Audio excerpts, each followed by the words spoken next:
Orissa series के episode 2 में आपका स्वागत है। मैं इस समय कोणार्क सन टेम्पल के प्रांगण में हूँ। बहुत ही एक उन्नत इंजीनियरिंग का उदाहरण है कोणार्क सन टेम्पल। आज मैं आपको बताऊंगा कोणार्क सन टेम्पल भारत के 10 रुपए के नोट में क्यों छपा हुआ है, क्यों भारत में हुई G20 समिट के समापन समारोह की बैकग्राउंड स्क्रीन में कोणार्क सन टेम्पल चल रहा था। क्या है कोणार्क मंदिर के अद्भुत मैग्नेटिज्म का राज, क्यों कोणार्क मंदिर फिजिक्स के लिए इतना इम्पोर्टेंट है, इंडियन टेक्नोलॉजी फिजिक्स का इतना जबरदस्त उदाहरण क्यों है, क्यों इसको यूनेस्को वर्ल्ड हेरिटेज बनाया गया, इन सब पे बात करें। जुड़े रहिएगा।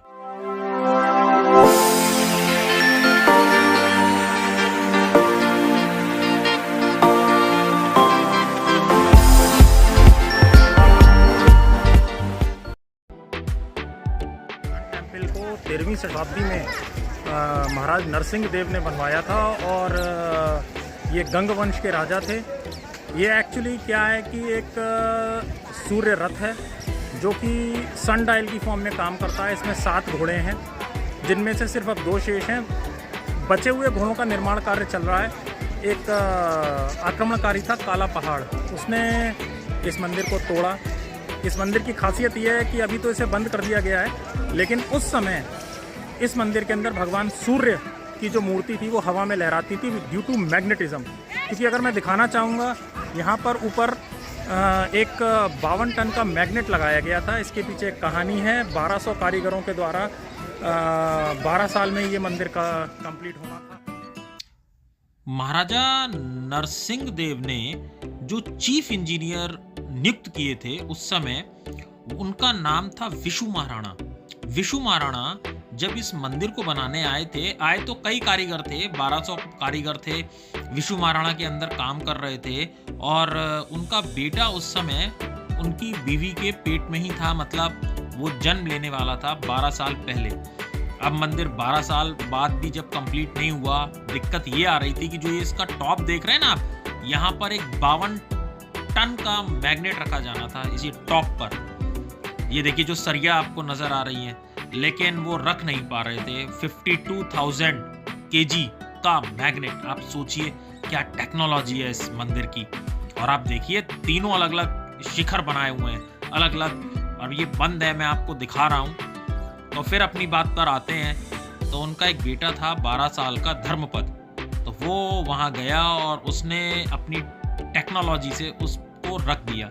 लेकिन धर्मपद को मिला करके 1201 कारीगर हुए और महाराज ने यह आदेश दे दिया था कि अगर एक भी कारीगर ज्यादा हुआ तो मैं सभी कारीगरों को मृत्यु दंड दे दूंगा। तो धर्मपद ने उस समय चंद्रभागा नदी में कूद करके अपनी जान दे दी। इसी वजह से इस मंदिर में कोई भी पूजा पाठ नहीं होता है। और उस समय जब ये मंदिर बना था तब इस मंदिर के अंदर भगवान सूर्य की मूर्ति तैरती रहती थी हवा में। ये कोई जादू नहीं है, ये मैग्नेटिज्म है, एक नॉर्मल एक्सपेरिमेंट है, आप घर पे भी कर सकते हैं।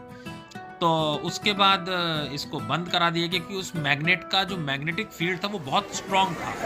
कोणार्क सन टेम्पल में 7 घोड़े हैं जो कि 7 दिनों को बताते हैं। इसके चारों तरफ 24 पहिए हैं और 24 पहिए यानी कि 2 जोड़ी पहिए एक मंथ को दिखाते हैं, 15 दिन के लिए, 15 दिन के लिए। बाकी इसके अंदर सनडायल हैं की तरह काम करते हैं ये 24 के 24 पहिए, जिसमें मेजर और माइनर 2 स्ट्रोक्स हैं। कंसेक्यूटिव 2 स्ट्रोक के बीच की डिस्टेंस जो टाइम गैप है वो 3 घंटे है। और 30 बीड्स हैं, 2 बीड्स यानी डॉट्स, जो कि 1 डॉट 3 मिनट के बराबर है। कोणार्क सन टेम्पल को कुछ इस तरह से डिजाइन किया गया है कि सूर्य की पहली किरण कोणार्क सन टेम्पल पर आती है। और जैसे जैसे देखिए इसका मुख्य द्वार देखिए, सबसे ऊपर शेर, उसके नीचे हाथी और हाथी के नीचे इंसान। ये मनुष्य को दिखाता है उस मुद्रा को कि वो कैसे शक्ति और लोभ में दबा रहता है। और ये देखिए कोणार्क सन टेम्पल, जैसे जैसे सूरज घूमता है इसके चारों तरफ बने हुए जो सन डायल्स हैं उस पर किरणें पड़ती हैं और पूरे के पूरे साल ये राइट टाइम बताते हैं, मिनट बाय मिनट। बहुत ही खूबसूरत बना हुआ। ये देखिए ये सन डायल, ये जो 24 पहिए हैं, हर 2 पहिए 1 महीने के दिखाते। इस मंदिर में जो स्कल्पचर्स बने हैं ना, वो हमारे जीवन की 3 अवस्थाओं बचपन, जवानी और बुढ़ापे को दिखाते हैं। सबसे नीचे बचपन के लिए हाथी, शेर और खिलौने टाइप के जो स्कल्पचर्स हैं वो बनाए गए हैं। बीच के मंदिर में एडल्ट स्कल्पचर्स जो सेक्स से रिलेटेड हैं वो बनाए गए हैं। उसके बाद सबसे ऊपर भगवान की पूजा से रिलेटेड भगवान के स्कल्पचर्स बनाए गए हैं। इसमें 3 मंडप हैं, नाट्य मंडप, दृश्य मंडप और इसके अलावा इसके 5 और भाग हैं। इस मंदिर को अगर आप पास से देखें और समझें, देखिए वो सारे पहिए सन डायल्स में आपको दिखाने की कोशिश कर रहा हूँ। जैसे जैसे सूरज घूमता है, हर एंगल से मंदिर दिखा रहा हूँ आपको। ये चारों तरफ बने हुए पहिए हैं, 24 पहिए इस मंदिर के चारों तरफ बने हुए हैं। ये देखिए, ये वो पहिया, ये वो मेजर स्ट्रोक और ये सेंटर है, और जो पतली आपको स्ट्रोक्स दिखाई दे रही हैं वो माइनर स्ट्रोक्स हैं। 2 मेजर स्ट्रोक्स के बीच का गैप 3 घंटे है, देखिए। और इन दोनों मेजर स्ट्रोक्स के बीच में 30 बीड्स हैं। और क्या होता है ये देखिए, मैं आपको दिखा रहा हूँ। ये जैसे ही हम यहाँ पर इसके नीचे हाथ करते हैं तो हमें उसका सेकंड बाय सेकंड बिल्कुल राइट टाइम पता चलता है। एक बीड 3 मिनट के बराबर है। बहुत खूबसूरत है। अगर आप इस सन डायल को देखें, ये 24 सन डायल हैं और 24 के 24 सन डायल एंटी क्लॉकवाइज पढ़े जाते हैं। एंटी क्लॉकवाइज आप इनको पढ़ते हैं और बिल्कुल राइट टाइम बताते हैं। आप इस बात से ही अंदाजा लगा सकते हैं कि उस समय इंडियंस की टेक्नोलॉजी कितनी जबरदस्त रही है।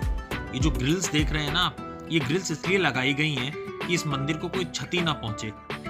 और ये देखिए किस तरह से काला पहाड़ ने इस मंदिर को क्षति पहुंचाई और तोड़ा इसको। ये तो हमारे मोदी जी ने इस मंदिर को दोबारा जीर्णोद्धार, देखिए ये वो एडल्ट स्कल्पचर्स जो मैं आपको दिखाने की कोशिश कर रहा हूँ। मंदिर अभी भी बंद है, जैसे कि मैं आपको बता रहा हूँ, अभी भी ये मंदिर बंद है।